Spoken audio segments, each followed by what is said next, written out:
कि लोमड़ी छलांगे मारती है, जब वो नहीं काबू आते तो कहती है अंगूर खट्टे हैं। तो अमेरिका अपने असल टारगेट्स अचीव नहीं कर सका। अमेरिका के अंदर एक बहस चल रही है और ये बार बार चल रही है, और सब ये कह रहे हैं कि इसराइल ने अमेरिका को इस लड़ाई के अंदर फंसाया है। नेतन्याहू ने अमेरिका के दौरे किए, डोनाल्ड ट्रंप के साथ उनके शानदार ताल्लुकात हैं, दोनों एक दूसरे की बहुत तारीफें करते हैं और दोनों को कामयाबियां मिल भी रही थी। तो डोनाल्ड ट्रंप को दो चीज़ों का खदशा है। एक तो एप्स्टीन फाइल का बड़ा सीरियस इशू उठा हुआ है अमेरिका में। जैसे ही ये आप देखिएगा गर्द बैठेगी तो एप्स्टीन फाइल का मामला डोनाल्ड ट्रंप के गले का तौक बन जाएगा, मुसीबत बन जाएगी उनके लिए, कानूनी नुक्ता नज़र से भी और अवामी नुक्ता नज़र से भी। और दूसरा मामला है कि डोनाल्ड ट्रंप की मकबूलियत बहुत बुरी तरह इफेक्ट हुई है अमेरिका में, और मिड टर्म इलेक्शन के अंदर उनके जीतने के इम्कानात नहीं है। नेतन्याहू ने फिर स्टेटमेंट दे दिया कि खुशकिस्मत है कि हमारे पास ट्रंप जैसा लीडर है। यानी नेतन्याहू ने और शहबाज शरीफ ने गेम उठाई हुई है डोनाल्ड ट्रंप की, वो कोई कसर छोड़ ही नहीं रहे। अच्छा, अब एक चीज और है जो अमेरिकन कहना शुरू हो गए, वो ये कह रहे हैं कि लड़ाई तो हमारी थी नहीं, हम इस लड़ाई में क्यों उतर गए, हमें तो ईरान से किसी किस्म का कोई खतरा ही नहीं था। और बार बार ये स्टेटमेंट आ रहे हैं। सेनेटर वार्नर ने एक जुमला बोला और उसके अंदर सारा कुछ शामिल है। उन्होंने कहा जी ईरान इसराइल के लिए खतरा था, अमेरिका के लिए खतरा नहीं था। अगर हमने ईरान पर इसलिए हमला किया है कि वो उनके लिए खतरा है तो मुबारक हो, इसराइल के यहूदियों ने अमेरिका पर कब्जा कर दिया है। अब ये रिपोर्ट हुआ जनाब, वहां पे सेनेटर वार्नर ने ये स्टेटमेंट दिया अमेरिका में। अमेरिका में सब लोग ऐसे ही सोच रहे हैं। ये एक सर्वे भी हुआ अमेरिका में और ये CNN ने सर्वे करवाया, इनके सर्वे बड़े मकबूल होते हैं अमेरिका में। CNN बताता है अमेरिका के सर्वे के अंदर कि अमेरिकियों की राय क्या है इस जंग को लेकर। डोनाल्ड ट्रंप अमेरिकियों को ईरान के खिलाफ जंग पर कायल नहीं कर सके और 59% अमेरिकी इस जंग के खिलाफ हैं। 88% जो अमेरिकी हैं वो ये कहते हैं कि ईरान की सरजमीन पर फौज नहीं उतारनी चाहिए, यानी उन्होंने मुखालफत कर दी है। जबकि डोनाल्ड ट्रंप कहता है हम ये कर सकते हैं, लेकिन अमेरिकी कह रहे हैं कि ऐसा बिल्कुल नहीं करना चाहिए। और 88% अमेरिकी इसके खिलाफ है डोनाल्ड ट्रंप की राय के। और लगभग 60% ये कहते हैं कि ट्रंप के पास ईरान से डील करने का कोई प्लान नहीं था, कि ईरान से किस तरह निपटना है इसके पास प्लान ही कोई नहीं था, और उन्होंने इस जंग की मुखालफत की है। नाज़रीन, सऊदी अरब के अंदर जो अमेरिकी एम्बेसी के ऊपर अटैक हुआ, मैंने आपको पिछले वीलॉग में बताया था, उसकी तस्दीक हो गई है। और अब कुछ इत्तलात आ रही हैं जो मुझे वहाँ पे मकामी सोर्सेज ने बताया। उन्होंने कहा जी कि वहाँ पे अमेरिकी फ़ौजी और दीगर लोग भी मौजूद थे एम्बेसी के अंदर। ये अमेरिकन एम्बेसीज के अंदर इनका फ़ौज का हमला होता है, हिफाजत के लिए भी होता है, वहाँ पे मौजूद रहता है। तो क्योंकि सऊदी अरब से ये ऑपरेशंस कर रहे थे, तो अमेरिकन एम्बेसी जो रियाद में है, जहाँ पे और एम्बेसीज भी हैं इस इलाके में, वहाँ पे उनकी मौजूदगी कोई हैरत की बात नहीं है। लेकिन इसके ऊपर 2 अटैक किए गए हैं और एक और हमला किया गया है जो नेतन्याहू के दफ्तर पे हुआ है।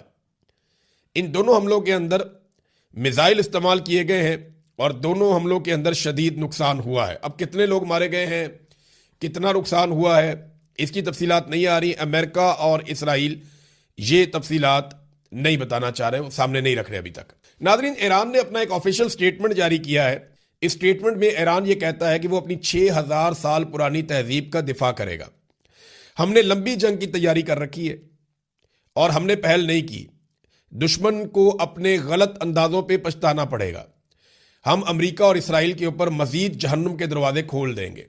देखें, ये ना एक स्टेटमेंट आपको और देखना चाहिए साथ में। ये जियोपॉलिटिकल तजियाकार है प्रोफेसर जियांग, ये कनाडा में होते हैं और इनकी बड़ी नज़र है और इनकी बड़ी रिसर्च है। इन्होंने कहा जी ईरान ने 20 साल की लड़ाई की तैयारी की है। अमेरिका 21वीं सदी की जंग के लिए तैयार नहीं है। ईरान को अमेरिका पर इस खित्ते में कई किस्म की स्ट्रेटेजिक बर्तरियां हासिल हैं दिफाई नुक्ता नज़र से, और ये एक थका देने वाली लंबी जंग बन सकती है जिसमें अमेरिका के लिए तो बहुत मुश्किलात हो जाएंगी। देखें ना, जो ईरान के हथियार हैं जो बड़े खौफनाक हैं, जिन्होंने इस वक्त मुसीबत डाली हुई है, मैं उनके बारे में आपको थोड़ा बता देता हूँ। एक तो ये है कि जो आबनाए हरमज की बंदिश है, ये दुनिया के लिए एक डरावना ख्वाब है और ईरान के पास ये कैपेसिटी है कि इसको लंबे अरसे तक बंद रख सकता है। अब दुनिया भर की कंपनियां जो है वो खसारे में जाना शुरू हो जाती हैं और आपको पता है दुनिया की सबसे अमीर कंपनियां ऑयल की और सबसे बड़ा बिजनेस जो है, one of the biggest businesses in the world, ये ऑयल मार्केट है। और इससे दुनिया की बाकी सारी मार्केट कंट्रोल भी होती है। तो यहां पे जो ये बंदिश है, इसके नतीजे में खलीजी ममालिक का बहुत नुकसान हो रहा है, अमेरिका पे और यूरोप पे दबाव बढ़ रहा है।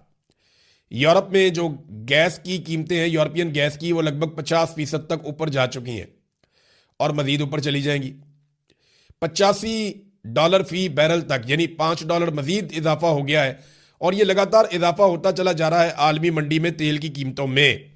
ये चीज दबाव बढ़ाती चली जाएगी। दूसरा एक और बड़ा खौफनाक हथियार जो ईरान इस्तेमाल कर रहा है, ये दो जिनको वो फिजिकली यूज कर रहा है, एक उसके क्लस्टर बम्स हैं। इन्होंने इसराइल को और अमेरिका को बहुत हैरान किया, खासतौर पे इसराइल को, इसलिए कि इसराइल के शहरों के ऊपर वो ये क्लस्टर बम फेंकते हैं। ये क्लस्टर बम होता क्या है मैं आपको बता देता हूं। ये एक ऐसा बम होता है जिसको जब कोई फायर करता है तो एक मखसूस फासले पे पहुंचने के बाद, इससे पहले कि इसको इंटरसेप्ट किया जाए, ये एक बम बहुत सारे बमों में तब्दील हो जाता है और आगे से ये बारिश कर देता है बमों की। तो ये क्लस्टर बम है। ये अमेरिका ने मारे थे अफगानिस्तान के अंदर और भी कई जगहों पे मारे हैं उन्होंने। तो ये जो क्लस्टर बम है, ये इसराइल के ऊपर ईरान इस्तेमाल कर रहा है। हैरत की बात यह है कि ईरानी साइंसदानों को लगातार निशाना बनाया गया गुज़िश्ता कई सालों में, लेकिन इसके बावजूद उनके हथियारों की तैयारी को रोका नहीं जा सका। उनके मिसाइल भी तैयार हैं, उनके ड्रोन भी तैयार हैं और लगातार तैयार हो रहे हैं। ये जो क्लस्टर बम है ईरान के पास, ये 80 दीगर बमों में तब्दील हो जाता है। यानी इससे पहले कि इसराइल के इंटरसेप्टर्स या आयरन डूम या पैट्रियट दिफाई सिस्टम वो इसको निशाना बनाए, उससे पहले ये बहुत सारे बमों में तब्दील हो जाता है और फिर ये आग की तरह जमीन के ऊपर बरसता है। आपने बहुत सारी वीडियोस देखी होंगी कि अचानक से बहुत सारे बम फिजा से जमीन की तरफ आते हैं। ये क्लस्टर बम है और इसने भी एक मुसीबत डाली हुई है, क्योंकि इसको रोकने का कोई सिस्टम होता नहीं है, इसको आप रोक नहीं सकते।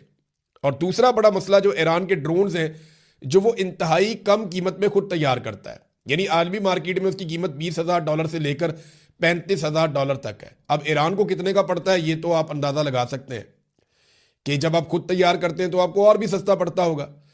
तो इन ड्रोन्स को रोकने के लिए, यानी ड्रोन तबाही तो फैला रहे हैं और ये बहुत सस्ते ड्रोन्स हैं, लेकिन जितनी तेजी से ये बन रहे हैं, जितनी तेजी से ईरान हथियार बना रहा है, उतनी तेजी से इन हथियारों को रोकने वाले हथियार नहीं बना पा रहे।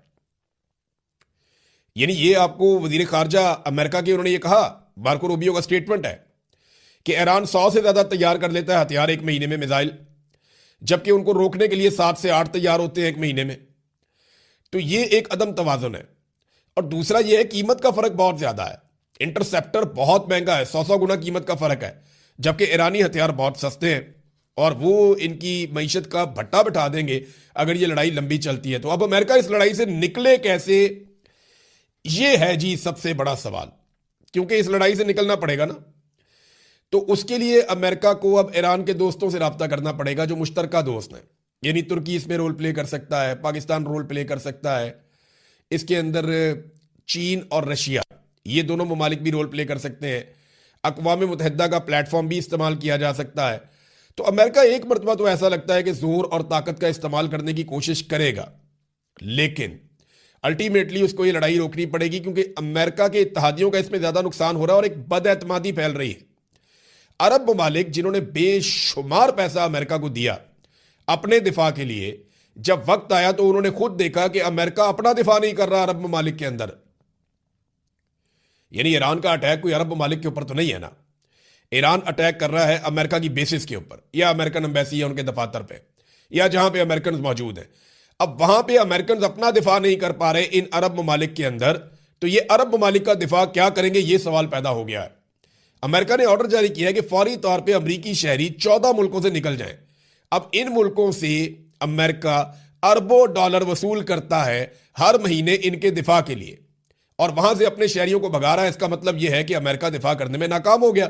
अब अरबों को सोचना पड़ेगा कि अपनी फौज तगड़ी करनी है, अपने हथियार बनाने हैं, या अमेरिका की तरफ ही दोबारा देखना है। यानी ईरान, इराक, शाम, इसराइल, मिस्र, कतर, ओमान, उर्दन, यमन, कुवैत, बहरीन, लबनान, सऊदी अरब, यूएई, इन सारे मुल्कों से अमेरिका अपने शहरियों को निकाल कर ले जा रहा है। अब इन मुल्कों में से अक्सरियत को यह सोचना है कि हम अरबों डॉलर अमेरिका को देते हैं अपने दिफा के लिए, वो अपना दिफा हमारी सरजमीन पे नहीं कर पा रहा, तो हमारा दिफा क्या करेगा। और इसराइल के दिफा के लिए अमेरिका ने पूरा जोर लगाया। जो इसराइल की शहरों की हालत है वो भी आप देख लें, फुटेज अवेलेबल है हर तरफ, आपको फुटेज नजर आ जाएगी। इराक में एक ग्रुप है, मज़ामती ग्रुप, उन्होंने इराक में एक होटल है जहां पे अमरीकी फौजी मौजूद थे, उसको निशाना बनाया है। ये एरबल होटल है और यहां पे उन्होंने दावा किया कि अमरीकी फौजी मारे गए। अब अमरीकी फौजी कितने मारे गए इसके बारे में हम कुछ कह नहीं सकते। अमेरिकन तो बहुत कम तादाद बताते हैं, वो बताते ही नहीं है। अमेरिकन अफगानिस्तान और इराक के अंदर भी अपनी लाशें छुपाते थे, वो नहीं बताते थे उनके कितने फौजी मारे गए। लेकिन यहां पे ईरान जो है वो दावे बहुत बड़े बड़े कर रहा है। ईरान का ये कहना है कि बहुत बड़ी तादाद में उन्होंने अमेरिकन को नुकसान पहुंचाया है। नाजरीन, ईरान में 160 तालबात, 165 तालबात थी। ये 60 साल से 12 साल तक की थी। इनके ऊपर सबसे पहले हमला किया गया था। पहले दिन के अटैक के अंदर ये शहीद हो गई थी। अब इनका नमाज जनाजा अदा की जा रही है, इन बच्चियों की। और नमाज जनाजा के लिए जिस तरह इनकी कब्रें बनी हैं, ये मनाजिर पूरी दुनिया को हिलाकर रख दिया है इन्होंने। 165 मासूम बच्चियां, 7 साल से लेकर 12-13 साल तक की उम्र इनकी, और इनको बमों से आग बरसा के मार दिया। किसने? अमन के देवता ने। इनको मारा उसने जिसको शहबाज शरीफ साहब ने कहा कि इसको अमन का नोबेल इनाम दिया जाए, डोनाल्ड ट्रंप। और सारे सपोर्ट कर रहे हैं, बिलावल भी सपोर्ट कर रहा है, मरीम नवाज भी सपोर्ट कर रही है। और ये जब तस्वीर सामने आई इन बच्चियों की तो कोहराम मचा हुआ। और ईरान में इतने बड़े पैमाने पर लोगों ने निकलकर नमाज जनाजा अदा की है कि कोई अंदाजा भी नहीं लगा सकता था। थोड़े अरसा पहले तक कोई टाउट्स वगैरह दिखा रहे थे, जनाब ये 10 बंदे नाच रहे हैं या 15 बंदे नाच रहे हैं खामनाई की शहादत पे। लेकिन उसके बाद आपने देखा कि अब वो सारे खामोश हैं कि इतनी बड़ी तादाद में लोग निकलकर आ गए इन बच्चियों की नमाज जनाजा पढ़ने के लिए। इसराइली बंकर्स के अंदर बैठे हुए हैं, अमेरिकन से हजारों मील दूर बैठे हुए हैं, जबकि ईरानी सड़कों पे खड़े होकर जंग का मुकाबला कर रहे हैं। ये फर्क तो है, ये फर्क है। नाज़रीन, एक सवाल और पैदा होता है, मैं ये पाकिस्तान में आने से पहले आपके सामने रखता हूं कि अगर अमेरिका यहां से बेइज्जत होकर निकलता है तो क्या वो सुपर पावर होने का अपना स्टेटस अब बरकरार रख पाएगा? देखिए, अमेरिका अपनी इज्जत खो रहा है। अब यूरोपीय ममालिक उसकी बात नहीं मानते, उसे आंखें भी दिखाते हैं। दुनिया में जो उसका सिक्का चलता था वो अब वैसे नहीं चलता। अमेरिकन अपनी वक़्त खो रहे हैं और चाइना बहुत तेजी से आलमी उफक के ऊपर एक जायंट बनकर सामने आ रहा है। इस पर हम वीलॉग जरूर करेंगे, मैं बहुत सारी तफसीलात और चीजें आपके सामने रखूंगा। अब आ जाए पाकिस्तान के मामला पे। पाकिस्तान के ISPR ने यह खबर लगवाई सीनियर सिक्योरिटी जराए कह के कि पाकिस्तान नेक्स्ट नहीं हो सकता, यानी ये मुमकिन नहीं है कि पाकिस्तान के ऊपर हमला किया जाए और पाकिस्तान जो है उसको टारगेट किया जाए। पाकिस्तान एक एटमी कुव्वत है, ये बात ठीक है, पाकिस्तान के पास एटम बम है, दुनिया 10 दफा सोचेगी। लेकिन खतरात पाकिस्तान को हैं, इसलिए क्योंकि पाकिस्तान के एटम बम को इसराइल अपने लिए खतरा समझता। ईरान पर मुसल्लत जंग का एजेंडा इसराइली असर को पाकिस्तानी सरहद तक लाना है। यह कौन कह रहा है? वजीर दिफा। ISPR कुछ और कह रहा है, वजीर दिफा कुछ और कह रहा है। ISPR कह रहा है नहीं, कुछ नहीं होता, कोई नहीं आ रहा हमारी तरफ, जबकि वजीर दिफा कह रहा है कि ईरान पर जो जंग मुसल्लत की गई है उसके पीछे जो असल एजेंडा है वो ये है कि इसराइली असर पाकिस्तानी सरहदों तक पहुंच जाए। ये है जनाब।